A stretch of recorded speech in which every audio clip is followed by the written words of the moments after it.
오늘도 우리가 말씀을 통해서 우리 주님을 더욱 배우고 또 따르고 그 말씀에 비추어서 우리 주님을 닮아가는 은혜가 우리 모두에게 있기를 주님의 이름으로 축복합니다. 오늘은 세계언약이라는 제목으로 여호수아 24장의 말씀을 함께 나누도록 하겠습니다. 어느덧 여호수아의 마지막에 이르렀습니다. 이제 한 시간만 더 하면 여호수아를 이제 마무리할 것 같은데요. 마지막 시간에 여호수아 전체를 한번 총 정리해 보기로 하고요. 한 권을 또 띄었으니까 그때는 이렇게 책더리 간식도 간단하게 또 준비하도록 하겠습니다. 다음 주에는 아마 김광인 목사님 수요예배 설교하실 거고요. 그 다음 주에 여호수아 이제 마지막 시간이 될 거니까요. 다다음 주 수요일에 약간의 간식이 있다는 점을 기억하시고 말씀과 육의 양식 또한 기대하시고 오시면 되겠습니다. 전체 복습은 나중에 하더라도요. 후반부 복습은 한 번 더 하겠습니다. 13장부터 땅 분배에 관한 후반부가 시작되죠. 너무 많이 보셔서 이제 좀 익숙하실 것 같습니다. 정복하지 못한 지역을 하나님께서 말씀해 주셨고 그 다음에 유다 지파에게 하나님께서 땅을 먼저 배분해 주십니다. 갈렙이 하나님 앞에 이 산지를 내게 주소서 담대하게 믿음 가지고 나아갑니다. 요셉 지파의 기업도 주어집니다. 산지가 너무 많습니다.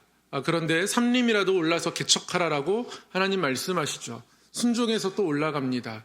나머지 기파들이 이제 머뭇머뭇하는 가운데 있습니다. 다시 3명씩 지파에서 뽑아서 정탐꾼을 보내고 그 땅을 돌아보게 하고 그 땅을 돌아보면서 하나님께서 믿음도 다시 채워주셔서 나머지 지파들이 실로에서 다시금 새 출발을 하게 되죠. 그렇게 모든 지파의 기업들이 나누어지고 그 이후에 도피성이 지정됩니다. 레위인들의 성읍이 또 나오고요. 그리고 나서는 동쪽 지파들이 원래 요단강 동쪽으로 돌아가게 됩니다. 이후에 23장, 24장에 여호수아의 이제 마지막 설교가 나오게 되죠. 특별히 24장은 세겜 언약으로 요약할 수가 있겠습니다.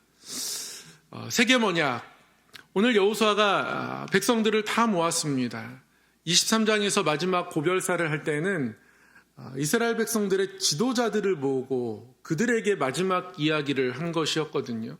24장에서는 이제 모든 백성을 다 모읍니다. 그런데 이스라엘 백성들을 어디에 모읍니까? 오늘 말씀에 보면 세겜에 모읍니다. 세겜. 이 세겜이라는 지명이 특별합니다. 아브라함이 창세기 12장에서 하나님께서 택하셔서 부르심을 받게 되죠. 그 아브라함이 갈대아 우르 지역 본토 친척 아버지의 집을 떠나서 하나님께서 지시할 땅으로 갔습니다. 그곳이 가나안 땅이었죠. 가나안 땅에 도착해서 첫 반을 쌓은 곳이 세겜입니다. 세겜에 보면 창세기 12장에서 아브라함이 하나님께서 여기로 나를 인도하셨고 여기 하나님 계시더라 하면서 12장에서 하나님께 첫 반을 쌓습니다. 나중에 창세기 33장에 보면 야곱과 에서가 화해한 이후에 도망자의 신분을 가지고 힘든 기간을 보냈던 야곱이 드디어 형 에서와 화해하고 다시 안정 가운데 장막을 치게 되는 곳이 세겜이죠. 그리고 여호수아가 아이성을 점령한 이후에 백성들에게 하나님의 율법을 낭독하면서 그 율법을 따라 지킬 것을, 그것을 지키지 않을 때 하나님의 진노가 임할 것임을 선포했던 지역이 세겜이기도 합니다. 그리심과 에발산 사이, 그 사이에 이제 세겜이 있거든요. 이러한 중요한 일들이 이루어졌던 장소가 세겜입니다. 여호수아가 지금 세겜으로 백성을 모은 거예요. 세겜의 지도를 보면 이렇습니다. 모양을 먼저 보겠습니다. 이게 요단 강 쪽에서 이제 바라본 모습인 것 같아요. 세겜을 두고 남쪽으로 그리심산이 있고요. 북쪽으로 에발산이 있습니다. 그 사이 골짜기에 세겜이 있고요. 세겜은 많은 사람들이 이제 모일 수 있는 곳이었습니다.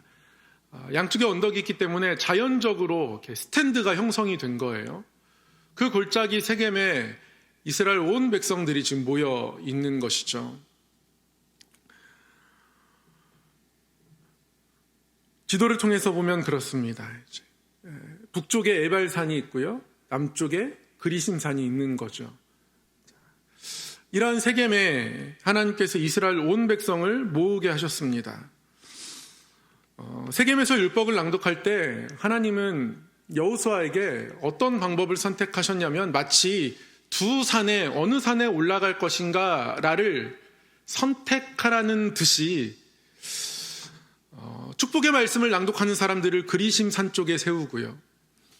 지키지 않았을 때 하나님께서 그들에게 주실 벌, 진노 이런 것들이 임할 것이다 라는 그런 불순종의 경우에 하나님이 행하실 일들에 대해서 선포하고 낭독하는 사람들을 에발산 편에 세웠습니다. 에발산이 잘못됐다가 아니에요. 에발산이 저주받은 산이 아니라 마치 두 산이 있는데 어느 산에 올라갈래? 라고 하나님께서 이제 질문하는 듯이 이스라엘 백성들에게 율법을 들려주신 거죠. 그래서 이 세겜에 가면 이 두 산을 자동적으로 바라보게 되고 나는 지금 어떤 산에 올라가고 있지? 나는 지금 하나님이 원하시는 산에 올라가고 있나? 스스로를 돌아보게 되는 그런 장소였던 거예요. 하나님이 그곳에 이스라엘 백성들을 모으셨습니다. 하나님은 이스라엘 백성들과 언약을 맺고 싶으신 거예요. 계약을 맺고 싶으신 겁니다. 먼저 하나님은 여호수아를 통해서 하나님이 어떤 하나님이신지 다시 한번 이스라엘 백성들에게 이야기합니다. 오늘 본문 이제 14절부터 저희가 읽었는데요. 하나님께서는 1절부터 13절까지 하나님이 이스라엘에게 어떤 일을 행하셨는지 조목조목 말씀하십니다. 특별히 4가지 말씀하시거든요. 1절부터 13절에서 보면 첫 번째 하나님이 말씀하셨던 건 그겁니다. 족장들, 즉 아브라함을 내가 선택하고 인도했다. 아브라함을 그 우르 지역에서, 우르 지역은 유프라테스강, 티그리스강 그 사이에 있습니다. 두 강 사이에 메소포타미아 지역이라고 하죠. 세계적으로 4대 문명지 중에 하나입니다. 메소포타미아 문명이 있었던 그곳이 아브라함이 살던 곳이었어요. 고향입니다. 거기서 우상을 만드는 일을 했습니다. 그게 아브라함 가정에 있는 직업이었어요. 당시에 우상을 만드는 직업이면 좋은 직업입니다. 돈을 잘 벌 수 있는 직업이에요. 훌륭한 사업입니다. 아주 좋은 지역에서, 발달한 지역에서, 지금으로 따지면 서울, 뉴욕 이 정도쯤 살고 있던 아브라함입니다. 그를 불러내셨죠. 그를 선택하셨습니다. 그리고 야곱을 또 부르시고 선택하셨다. 하나님은 그들을 선택하시고 인도하셨는데 선택하시고 인도하실 때마다 약속하신 그곳으로 하나님은 신실하게 인도하셨다. 하나님은 약속을 지키시는 하나님이시다. 그 이야기를 가장 먼저 합니다. 또 한 가지 하나님께서 말씀하시는 건 내가 너희를 애굽에서 건졌다 이야기합니다. 애굽 역시 아주 강력한 나라였습니다. 발전한 나라였죠. 나일강을 끼고 있어서요. 애굽 또한 아주 번성한 나라였습니다. 특히 이 나일강은 주기적으로 범람하거든요. 주기적으로 범람하기 때문에 치수가 가능합니다. 물을 다스릴 수 있어요. 범람을 예상할 수 있고 그에 대비할 수 있습니다. 이런 일들은 주로 이집트의 우상을 섬기는 종교 지도자들에 의해서 이루어집니다. 그러니 그들의 예언이 딱딱 맞아 떨어지는 거예요. 백성들은 잘 모릅니다. 그런데 여러 가지 별자리를 관찰하고 막 하면서 범람할 때를 미리 예측하는 것이 가능한 지역이 바로 이집트인 거죠. 그러니까 이집트 우상들의 제사장으로 섬기는 사람들이 하는 말이 너무 딱딱 맞아 떨어지는 거예요. 그래서 이집트는 신들의 특별한 보호를 받고 있다라고 여겨지는 땅입니다. 쉽게 말하면 그야말로 효험이 좋다라고 여겨지는 우상들의 땅이었던 거죠. 그러나 하나님께서 하나님의 백성을 그곳에서 건져내었고 오히려 그 애굽의 군사들은 하나님이 홍해에 다 잠기게 하셨다 그렇게 이야기합니다. 하나님이 지금 여호수아서를 통해서 이 땅을 정복하고 이제 하나님 섬기며 살아가는 이 백성들에게 그들의 조상들 이야기를 해주시는 거예요. 그래서 이 2가지 이야기를 하시면서 하나님은 너희 조상들의 하나님이었다. 그때부터 내가 이 백성을 선택했다라고 그렇게 말씀하십니다. 이후에 하나님께서 하시는 또 한 가지 말씀은 내가 너희들 요단 동편을 차지하게 했다라는 겁니다. 이때부터 하나님은 너희들의 조상들의 하나님이 아니라 이제 너희들이라고 그들을 직접 겨냥해서 말씀하십니다. 지금 하나님과 언약 맺는 백성들을 직접적으로 지칭하시면서 너희들에게 내가 요단 동편을 차지하게 했다.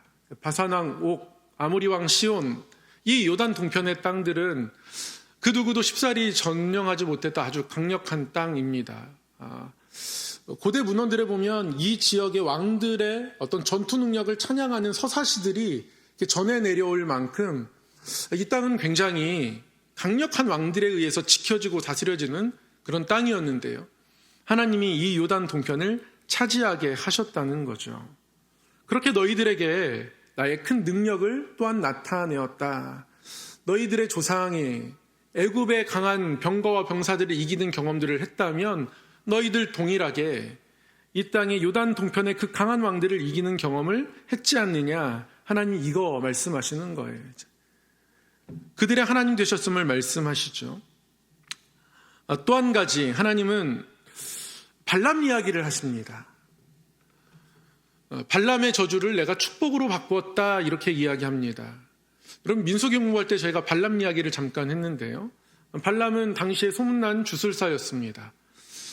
모압 형제의 이스라엘 백성들이 이르자 모압 왕 마음에 두려워하는 마음이 있었고요. 모압 군사들도 마찬가지입니다. 지금 이 상태로 나가면 이스라엘 백성들과 싸울 수가 없습니다. 바산왕 옥, 아모리 왕 시온, 이들을 이긴 군대니까요. 이게 모압의 사람들이 그 소문을 듣고 너무 많이 겁을 먹었어요. 혹여나 이스라엘 백성들과 모압이 전투했을 때 이기려면 백성들이 그래도 뭔가 이길 수 있다는 자신감이 필요한데요.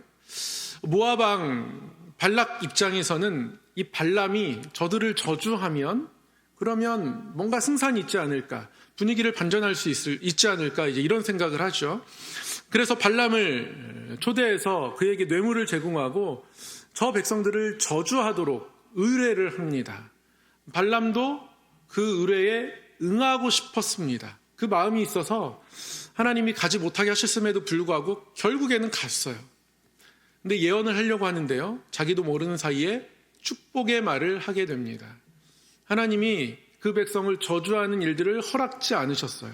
물론 모압 평지에 있는 이스라엘 백성들은 하나님께서 이런 일들을 하고 계신지 알지 못합니다. 모압 왕 발락이 발람이라는 예언자를 자기에게 초대했는지 어떤 마음으로 그렇게 했는지 이런 것 좀 아무것도 모르는 상황이에요. 이스라엘 백성들은 그냥 모압 평지에 진치고 있을 뿐입니다. 그런데 그들이 알든 알지 못하든지 간에 하나님은 자기 백성을 향한 이만큼의 저주조차 허락하지 않으시고 발람이 저주하지 못하도록 그 입의 말을 바꾸어 주십니다. 나중에 이제 이 발람이 모압 왕 발락에게 미안했든지 자신의 입술로 저주가 안 나오니까 결국에는 여인들을 통해서 유혹해보라고 그런 꾀를 내게 되고 결국 모압 여인과 간음하는 일들이 이제 민수기 25장에 나타나죠.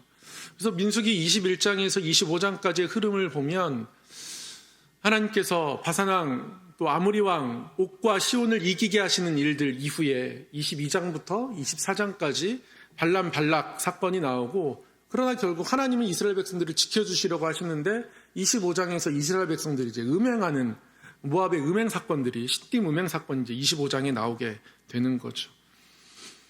이 발람의 저주를 축복으로 바꾸신 것에 대해서 하나님은 이 이야기를 굉장히 중요하게 다루십니다. 중요하게 생각하세요. 그러니까 이스라엘 백성들이 알지 못하는 상황 속에서도 하나님은 그 백성을 보호하신다라는 것을 나타내는 사건이기 때문에 그렇습니다. 하나님은 이런 하나님이라는 거예요. 너희 조상들 때부터 변하지 않았고 한결같았고 그 약속을 지키는 하나님이고, 그 약속을 지키기 위해서 이런 것들을 행하였다라고 이야기합니다. 너희들과 언약을 맺기 위해서 나는 이러한 하나님이고 이렇게 행했다. 하나님 편의 이야기를 하나님을 대신해서 하나님 대변인으로서 여호수아가 다 이야기했습니다. 이제는 백성들이 결단하고 하나님 앞에 서야 할 차례입니다. 이제 백성들의 차례이거든요. 그럼 이제 백성들이 하나님 앞에 어떤 모습으로 서야 할까요? 이제 하나님의 백성이 행해야 할 것이 무엇이겠습니까? 하나님 백성이 하나님을 향해서 해야 할 것은 간단합니다. 하나님을 잘 예배하고 섬기면 됩니다. 하나님이 높은 수준의 난이도를 그들에게 요구하지 않으셨어요. 하나님을 온전히 섬겨라 이렇게 말씀하십니다. 하나님을 온전히 섬긴다는 것은 무엇일까요? 하나님을 온전히 섬기는 것. 마음을 하나님 앞에 나누지 않는 겁니다. 이스라엘 삶도 그렇고요. 저희들의 삶도 오늘 시딤에 모여있는 이 백성들처럼 그리심산과 에발산 사이에 서 있게 될 순간이 많을 텐데요.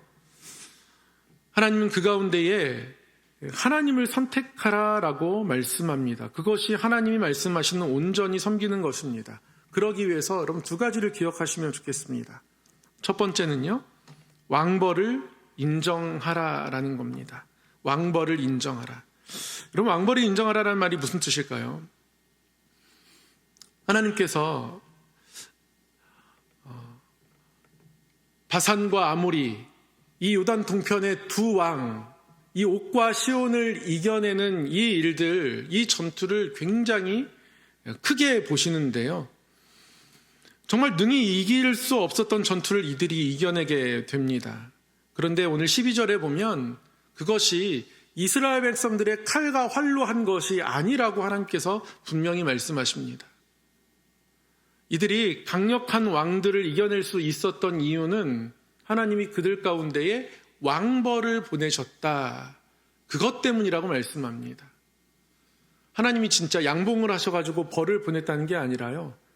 아주 거대한 벌을 보내셨다는 거예요. 그것이 그들에게 두려움을 일으켜냈다라는 겁니다. 사람은 벌을 쌓을 수 없습니다. 벌에 대항할 수 없습니다. 벌소리가 나면 도망쳐야 합니다. 보통 영화 같은 데 보면 막 도망치다가 물 웅덩이 같은 데 몸을 담그면 이제 벌이 물속으로는 못 들어오니까 간신히 이제 벌을 피하는 모습들을 이제 보게 되는데요. 하나님께서는 왕벌이라고 표현하시죠. 본능적인 두려움을 갖게 하는 그 어떤 힘들이 하나님에 의해서 그들 가운데 나타났다라는 의미입니다. 너희들의 칼과 활이 아니라 내가 왕벌을 보냈기 때문에 그 강력한 왕들을 이길 수 있었다는 것. 즉 우리 삶 속에서 하나님의 왕벌이 있었음을 인정하는 것이 하나님을 온전히 섬기는 것의 첫 번째입니다. 그리고 또 한 가지 숨겨진 작은 우상을 버려야 합니다. 거대한 우상은 없어도요. 숨겨진 작은 우상이 있을 수 있습니다. 이 두 가지를 오늘 해내야 합니다. 14절 15절 한번 읽겠습니다. 시작. 그러므로 이제는 여호와를 경외하며 온전함과 진실함으로 그를 섬기라. 너희의 조상들이 강 저쪽과 애굽에서 섬기던 신들을 치워버리고 여호와만 섬기라. 만일 여호와를 섬기는 것이 너희에게 좋지 않게 보이거든 너희 조상들이 강 저쪽에서 섬기던 신들이든지 또는 너희가 거주하는 땅에 있는 아무리 족속의 신들이든지 너희가 섬길 자를 오늘 택하라. 오직 나와 내 집은 여호와를 섬기겠노라 하니. 하나님께서 치워버리라고 말씀합니다. 무엇을 치워버리라고 말씀합니까? 너희의 조상들이 강 저쪽과 애굽에서 섬기던 신들을 치워버리라 말씀합니다. 이 가나안 땅에서도 이 땅의 백성들이 섬기는 우상들이 있습니다. 수많은 우상들이 그들 가운데 있거든요. 그런데 이 우상들을 접하기 전에 이 강을 건너오기 전부터 우상을 완전히 해결하고 들어오지 않았다면, 이미 우상들이 그들 가운데 있다면 이 땅에서도 우상들을 밀어낼 수 있는 힘이 그만큼 약한 겁니다. 왜냐하면 이미 우상들이 있으니까요. 문제는 강 저쪽과 애굽에서 섬기던 신들을 그들이 아직도 가져왔다는 거예요. 숨겨져 있습니다. 아주 작아요. 종종 이렇게 연예인들이 토크쇼나 인터뷰나 아니면 어떤 작품이나 나올 때 보면 이렇게 십자가 목걸이를 하고 나오는 것을 봅니다. 예전에 저희 집에서 이게 토론이 된 적이 있어요. 부모님이 연예인들이 십자가 목걸이를 하는 게 맞냐 틀리냐 이런 얘기를 하는 거예요. 저희 아버지는 십자가를 어떻게 장식으로 사용하냐, 잘못됐다 이렇게 얘기하는 거예요. 또 저희 어머니는 하나님 섬기고 의지하는 마음으로 십자가를 가지고 있는 게 왜 잘못됐냐 이렇게 얘기하는 거예요. 저는 그때 왜 저걸 가지고 저렇게 토론하시나. 제가 지금 토론이라고 표현하지만요, 제가 볼 땐 토론 그 이상이었습니다. 상상은 여러분에게 맡기겠습니다. 아주 격한 토론이요, 이루어졌던 것을 제가 기억합니다. 아주 큰 소리가 오갔는데 제 속으로 그건 경우에 따라 다른 것 아닌가. 참 그때부터 지혜로웠던 것 같아요. 그게 진짜 신앙의 고백이면 하나님께서 그 고백과 마음을 받으실 거고, 그게 장식이면 하나님이 싫어하실 거고, 그때그때 그 마음이 다른 것 아닐까. 또한 시작을 어떤 마음을 했던지 그 마음을 지켜가지 않으면 그 또한 잘못된 것 아닐까, 그런 생각을 했거든요. 제가 중등부 전도사 사역할 때 늘 예배 때마다 기타를 치면서 막 이렇게 찬양을 인도했습니다. 그러다가 이 기타가 너무 이제 싸니까 안 좋은 거예요. 근데 제 친구 기타를 한번 빌려서 쳐봤는데요, 기타 소리가 너무 좋은 겁니다. 그래서 제 친구한테 물어봤어. 야, 이거 어디서 산 거야? 얼마짜리야? 그랬더니 제 기타는 20만 원짜리 기타였거든요. 근데 그 친구는 150만 원짜리라는 거예요. 그래서 상상도 못할 거죠. 너무 부러웠어요. 기도도 못하고 있는데요. 근데 정말 딱 일주일도 안 돼서 중등부 선생님 중에 한 분이 저에게 이렇게 봉투를 하나 갖고 오셨습니다.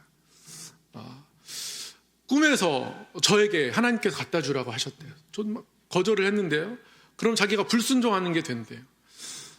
그런데 금액이 65만 원이 딱 들어있는 거예요, 봉투 안에. 근데 제 친구가 갖고 있던 그 기타를 제가 이렇게 중고 나라에서 이렇게 검색해 보니까 딱 65만 원에 똑같은 기타가 나와 있는 거예요. 그래서 모르겠습니다. 하나님 뜻이 뭔지 모르겠지만 제가 느낄 때 이건 하나님의 인도하심이에요. 그래서 그 기타를 샀습니다. 그리고 그 기타에다가 제가 뭘 했냐면 기타 끝에다가 이제 십자가를 매달았습니다. 하나님의 은혜로 주신 것이고 이것 가지고 하나님 더 열심히 찬양해야겠다. 그러다가 제가 이렇게 찬양하면서 보니까 그 첫 마음을 잃어버리는 거예요. 십자가가 이제 장식인 거죠. 나를 뽐내는 십자가가 되고 있습니다. 야, 십자가 달고 치면 이렇게 멋있지 않을까? 여러분 아시는 분은 아시겠지만 저희 아들이 지금은 음악을 하지 않지만 이제 예고에서 기타를 막 열심히 배우고 그럴 때가 있었습니다. 근데 기타를 열심히 연습하는 것도 되게 좋은데요, 얘가 갑자기 반지를 검색하는 거예요. 왜 검색할까요? 반지를 끼고 쳐야 된다는 거예요. 기타 칠 때 이렇게 반지가 반짝반짝해야 멋있다는 거죠. 그래서 이 연주와는 동떨어진 어떤 비본질적인 것에 이렇게 매료될 때가 있는 겁니다. 자기 자랑이 그 안에 들어가는 거죠.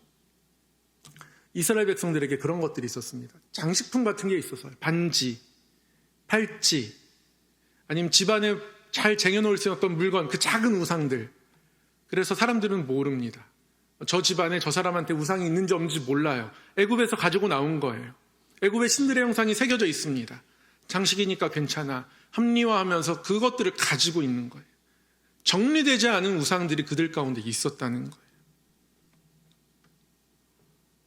하나님께서 그것을 치워버리라고 하십니다. 보여지지 않은, 남들은 알 수 없는, 나와 하나님 사이에만 알 수 있는 우상들이 있는 겁니다. 근데 하나님이 그걸 보신 거예요. 그리고 그걸 치워버리라고 말씀하는 거죠. 백성들이 깜짝 놀랐을 겁니다. 그거 치우지 않으면 이 가나안 땅에 있는 우상들을 같이 받아들일 수밖에 없게 돼요. 왜냐하면 이미 있으니까. 정리해야 합니다. 깨끗이 치워야 합니다. 중요한 건 백성들의 응답이 어떠했냐라는 것이죠. 감사하게도요, 백성들이 하나님 앞에 순종하는 마음으로 나아갑니다. 우리 16절 말씀 함께 읽겠습니다. 시작.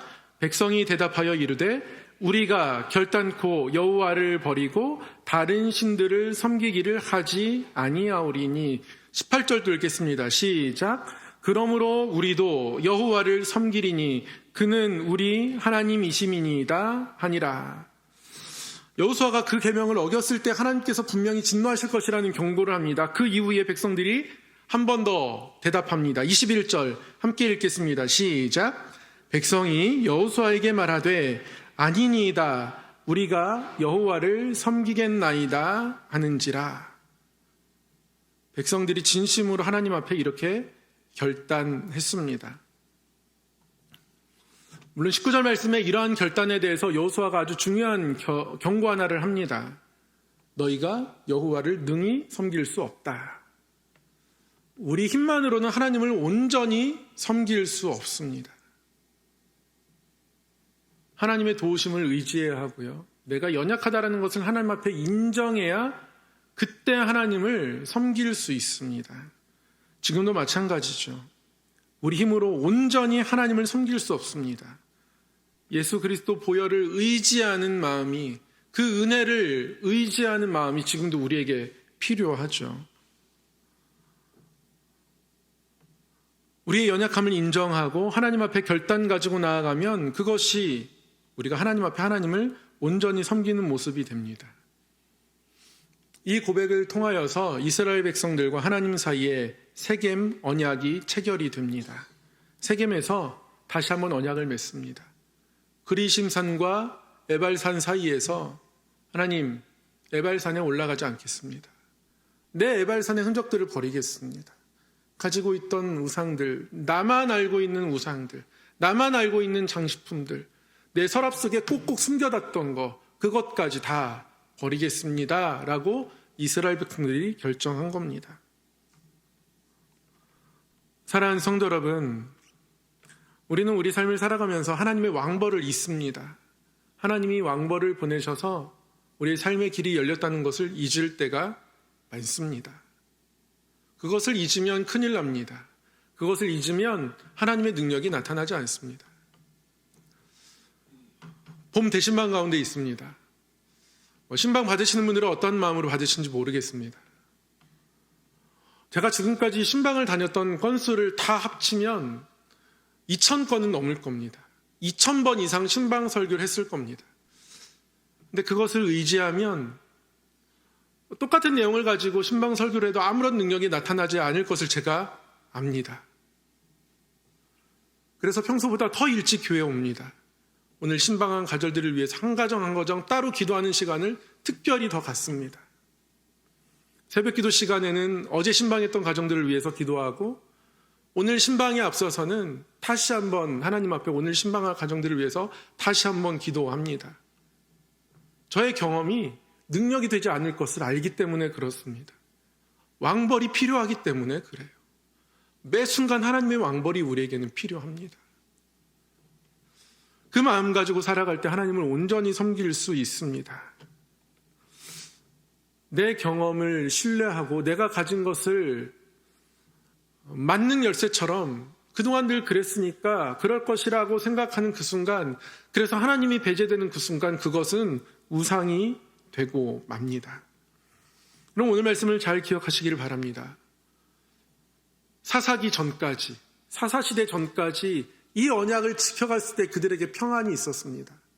그런데 사사시대에 들어가면서 각자의 소견대로 옳게 행하는 모습들이 나타나면서 이들의 샬롬이 깨지게 됩니다. 여러분, 우리는 늘 세겜에서 살아갑니다. 에발산에 올라갈 때가 늘 있습니다. 에발산을 바라볼 때가 있어요. 누구를 섬길지 선택을 요구받는 상황을 쉴 사이 없이 맞이합니다. 하나님을 선택하기 위해서요, 우리는 먼저 지난 날들을 돌아보면서 하나님의 왕벌이 있었음을 반드시 인정해야 합니다. 이스라엘 백성들이 모압 형제에 지치고 있을 때에 하나님은 발람의 입을 막으셨습니다. 이스라엘 백성들을 하나님께서 그것 행하고 계신지 아무도 모릅니다. 그들이 모르는 사이에도 하나님은 일하고 계시고, 지금도 우리가 모르는 사이에 하나님은 일하고 계십니다. 하나님의 왕벌이 어딘가에 또 가고 있는 거예요. 나도 모르는 사이에 이미 역사하시는 하나님을 우리가 기억해야 합니다. 또한 버리지 못한 숨겨진 우상들을 제거해야 합니다. 분명히 숨겨진 작은 우상들이 있습니다. 기도하지 않아도 나를 안도하게 하는 그 무엇이 있다면, 그것이 경험이든, 그것이 나의 지위이든, 그것이 나의 물질이든, 그것이 나의 권력이든, 때로는 사람들이 괜찮다는 그 무엇이든 그것 때문에 내가 기도하지 않고 있다면 그것은 우리의 삶의 서랍에 숨겨져 있는 작은 우상입니다. 하나님이 그것을 제거하라 하십니다. 사랑하는 성도 여러분, 우리 삶에서 이 작은 우상을 제거하고 하나님의 왕벌을 바라보면서 살아가는 믿음 있기를 원합니다. 여호수아를 통해서 우리에게 주신 믿음입니다. 이 믿음 가지고 나와 함께 가자라고 하나님은 오늘 이 시간 다시 한번 우리와 언약 맺기를 원하십니다. 이 언약이 오늘 우리 마음속에서, 우리 삶 속에서 다시 한번 굳게 맺어지기를 주님의 이름으로 소망하고 축복합니다. 사랑의 하나님 아버지, 오늘도 말씀 앞으로 불러주셔서 감사합니다. 주신 말씀을 따르기를 원합니다. 하나님의 왕벌을 바라봅니다. 내 힘과 내 능력과 내 경험 바라봤던 것 다 내려놓습니다. 하나님, 나만의 그 작은 우상들이 삶에 숨겨져 있고 남아있던 것들을 다 내려놓습니다. 오직 하나님만을 섬기겠다라고 여호수아가 결단하고 고백하였던 것처럼 우리 또한 오직 나와 내 집은 여호와를 섬기겠노라 결단하며 나아갑니다. 하나님만 보이게 하여 주시옵소서. 하나님만 찾게 하여 주시옵소서. 하나님 때문에 힘 얻게 하시고 하나님 때문에 높은 담장을 뛰어넘으며 나로 나의 높은 곳으로 다니게 하시는 하나님의 인도하심을 바라보고 구하는 믿음, 그리고 그것을 응답으로 경험하는 우리 모든 성함의 성도의 삶 되게 하여 주시옵소서. 하나님, 모든 어려움, 슬픔, 이겨내야 할 모든 앞날의 환난과 하나님 그 가운데 있는 곤고함, 하나님 모든 것들을 능히 이기게 하실 우리 주 하나님의 크신 날개와 손길을 기대하옵고 우리 주 예수님 이름으로 기도드리옵나이다. 아멘.